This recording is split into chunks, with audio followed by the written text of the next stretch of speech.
Assalamu alaikum warahmatullahi wabarakatuh. Alhamdulillahi rabbil alamin wala aqibatu lil muttaqin wala udwana illa ala dhalimin, amma ba'd. Baada ya kumshukuru Mwenyezi Mungu Subhanahu wa Ta'ala na kumtakia ziada za rehma wa Mtume Muhammadin sallallahu alaihi wasallam, ndugu zangu katika imani, leo nawaletea nyakati tatu muhimu katika mwezi huu mtukufu wa Ramadhani. Nyakati tatu muhimu. Ndugu yangu, nenda peleka maombi yako kwa Allah Subhanahu wa Ta'ala kwenye nyakati hizi tatu. Zitumie vizuri, tumia fursa hii na usizichezee hizi nyakati tatu ambazo nitakuelekeza sasa dua gani usome na nini ufanye katika hizi nyakati tatu. Ni muhimu sana katika mwezi huu mtukufu wa Ramadhani. Ndugu zangu, kabla sijazieleza hizo nyakati tatu, kuna jambo nataka niwakumbushe. Ukiangalia aya ambazo zimezungumzia funga, ndani yake zimefungamana na masuala mazima ya dua. Bi maana ile aya ya dua ipo katika mlolongo katika hizi aya za funga. Yaani inaonyesha wazi kwamba mwezi huu wa Ramadhani ni mwezi wa dua, ni mwezi wa Qur'ani, na Mwenyezi Mungu Subhanahu wa Ta'ala basi upokea, yani ujibu haraka zaidi dua katika mwezi huu mtukufu wa Ramadhani. Ni mwezi wenye kheri kubwa sana. Ni mwezi ambao milango ya moto inakuwa imefungwa na milango ya pepo inakuwa iko wazi katika mwezi huu mtukufu wa Ramadhani. Yaonyesha wazi kwamba mtu kama atapeleka maombi yake sawa sawa katika mwezi huu, basi inakuwa karibu sana mtu huyo kwenda kujibiwa dua yake. Na sisi kama wanavyoelewa Waislamu, kwetu dua ni ibada. Dua ni ibada. Na katika vitu ambavyo Mwenyezi Mungu mwenyewe anavipenda, anapenda sana kuombwa, tofauti na mwanadamu. Mwanadamu ukimwomba mara moja mara mbili anachukia, lakini Mwenyezi Mungu yeye anapenda sana kuombwa. Kwa maana tutumie fursa hii, tutumie nafasi hii kwenda kumuomba Mwenyezi Mungu Subhanahu wa Ta'ala katika yale ambayo sisi tunahitaji katika nafsi zetu.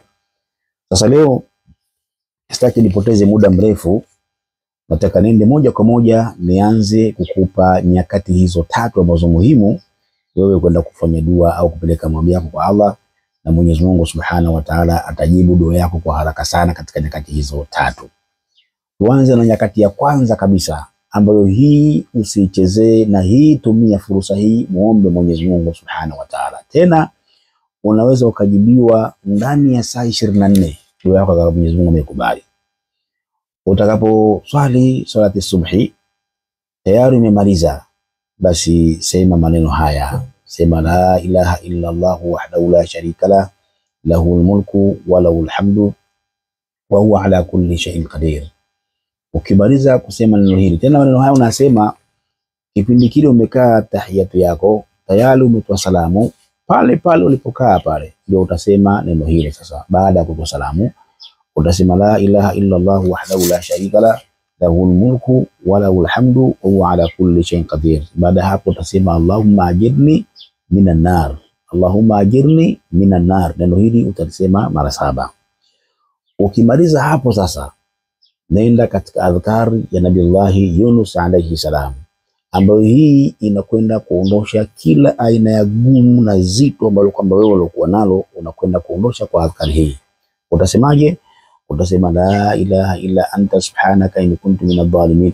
Neno hili utakwenda kulisema wewe mara 100. Utakwenda kulisema mara 100. Ukimaliza mara 100 hapa sasa, mwambie Mwenyezi Mungu nini haja yako, nini ambacho kwamba wewe kinakusibu, nini ambacho kwamba wewe kimekukaa hapa ambacho unataka Mwenyezi Mungu akuondoshee au unataka Mwenyezi Mungu akupe. Utaisoma hii mara 100. Narudia tena, unaposwali swala subhi, ukimaliza tumia fursa hii kumuomba Mwenyezi Mungu Subhanahu wa Ta'ala. Hizi ni nyakati tatu muhimu sana. Nyakati ya kwanza kabisa ni hii subhi, na kwa maelezo ya Mtume anasema asubhi ule baina ya kuchomoza alfajiri na baada kabla kutoka jua. Mtume anasema huu ni muda wa baraka. Maana mtu yote ambaye anataka baraka, basi awe macho katika muda huu, asilale katika muda huu. Huu muda kutoka alfajiri kwenda kabla kuchomoza jua ni muda wa baraka, kwa maelezo ya Mtume Muhammad. Sasa utakapojaliwa wewe kuswali swala subhi, basi useme neno hili la ilaha illa Allah wahdahu la sharika la, lahul mulku wa lahul hamdu wa huwa ala kulli shay'in qadir. Faida yake nini? Faida yake kusema neno hili, kwanza unapata thawabu 10, unafutiwa madhambi 10 na unapandishwa daraja 10 ukisema neno hili. Alafu utasema Allahumma ajirni minan nar, neno hili utasema mara 7. Baada ya hapo sasa ndio utasema la ilaha illa anta subhanaka in kuntu minadh dhalimin, neno hili utalisema mara 100. Ukimaliza hapo sasa ndio peleka maombi yako, mwambie Mungu nini shida yako, mwambie nini Mungu haja zako ndani ya muda ule wa asubuhi baada ya kumaliza swala subuhi. Wallahi lazima nikwambie ndugu yangu, kama utafanya kilillahi kwa dhati kabisa, kuna uwezekano, kuna asilimia kubwa kabisa Mwenyezi Mungu Subhanahu wa Ta'ala huenda akajibu dua yako hiyo kabla ya masaa 24. Hii ni muda wa kwanza katika zile nyakati 3 ambazo kwamba wewe unatakiwa uende ukafanye dua. Na hapa kama utaelewa utanipigia katika namba zangu za simu. Ya kwanza ni 0793 052 052 na ya pili 0740 50 34 mwisho 54. Twende katika nyakati ya pili. Nyakati ya pili ni ule muda ambao unakwenda kufuturu, unakwenda kupata iftari. Iwe unafanya baada, kabla na baada ya kufuturu. Yani kabla ya kufuturu na baada ya kufuturu utafanya dua hii. Utasemaje? Utasema la ilaha illa Allah wahdahu la sharika la, lahul mulku wa lahul hamdu yuhyi wa yumiit wa huwa ala kulli shay'in qadir. Alafu utasema subhanallah bihamdi subhanallahul azim, subhanallah bihamdi subhanallahul azim. Utafanya hivi mara 100. Baada hapo utamswalia mtume, Allahumma salli ala Muhammadin wa ali Muhammad kama sallaita ala Ibrahim maula, Allahumma salli ala Muhammadin wa alihi wa ashabihi wa sallam, Allahumma salli ala Muhammadin wa alihi wa mpaka mara ngapi? Mara 10. Kisha baada hapo basi mwambie Mwenyezi Mungu haja yako, mwambie Mwenyezi Mungu nini wewe unachokihitaji katika dua yako. Hii nyakati ya pili, kabla kufuturu na baada ya kufuturu. Kwa maana dua hii utaomba kabla dakika 5 kabla kufuturu, na baada tu ya kumaliza kufuturu utafanya dua hii. Nikuhakikishie ndugu yangu, nyakati hizi 3 kama utazitumia ipasavyo, wallahi lazima Mwenyezi Mungu anakuondoshia wewe kila kitu, atakupa kile ambacho wewe unachokihitaji katika dua yako. Sema tu omba vile ambavyo wewe unavyohitaji kwa Allah. Usiombe vitu vya ovyo ovyo, omba ambavyo vile wewe unavyohitaji kwa Allah. Tena ikiwezekana mbembeleze, mlalamikie, mshtakie Mwenyezi Mungu katika dua yako hiyo. Hii ni nyakati ngapi? Nyakati ya pili. Tumalize ni nyakati ya mwisho katika hizo nyakati 3. Na hapa kabla sijamaliza nyakati ya mwisho, niombe ndugu zangu Waislamu, tuna tatizo la mkaa. Nahitaji mkaa gunia 1. Zilikuwa 2 lakini 1 tayari nimeshaipata, bado gunia 1 kwa ajili ya tari na daku za watoto yatima. Mkaa katika mwezi huu wa Ramadhani unatumika sana. Kwa hiyo bado gunia 1.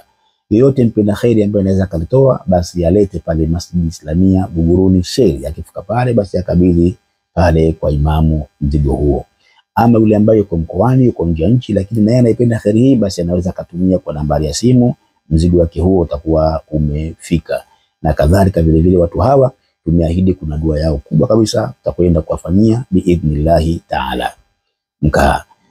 Twende katika nyakati ya mwisho katika zile nyakati 3 za kuomba dua. Nimesema ya kwanza ule muda wa subuhi, nyakati ya pili kabla ya kufuturu na baada ya kufuturu, nyakati ya 3 ni ule theluthi ya mwisho ya usiku. Theluthi ya mwisho ya usiku bimaana kwenye saa 9 kwenda mbele, yani kabla swala subuhi utanyanyuka. Kama ni mswariji basi utaswali sunnatul haja raka 2.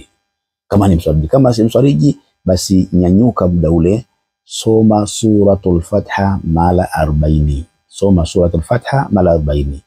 Ukimaliza utamsalia Mtume Muhammad kwa swala yote, kwa sigha yote unaifahamu wewe.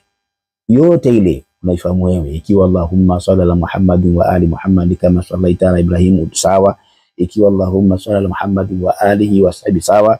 Ukimaliza mara 100 mwambie Mwenyezi Mungu, ya Rabbi, kwa haki ya suratul Fatiha hii niliyosoma na kuomba Mwenyezi Mungu Subhanahu wa Ta'ala nijalie yale ambayo yaliyomo katika dhamira yangu. Yani hapa usitaje kitu fulani la, mwambie nijalie yaliyomo katika dhamira yangu. Mungu anajua yale yote ambayo kwamba wewe yapo katika dhamira yako, na wallahi Mwenyezi Mungu Subhanahu wa Ta'ala atajibu maombi yako wewe mapema sana. Hizi nyakati 3 muhimu sana. Omba dua katika nyakati hizi 3, wallahi lazima utakwenda kuona maajabu yake. Inshallah tukutane katika somo lijalo na darasa lijalo. Wabillahi tawfiq. Wassalamu alaikum wa rahmatullahi wa barakatuh.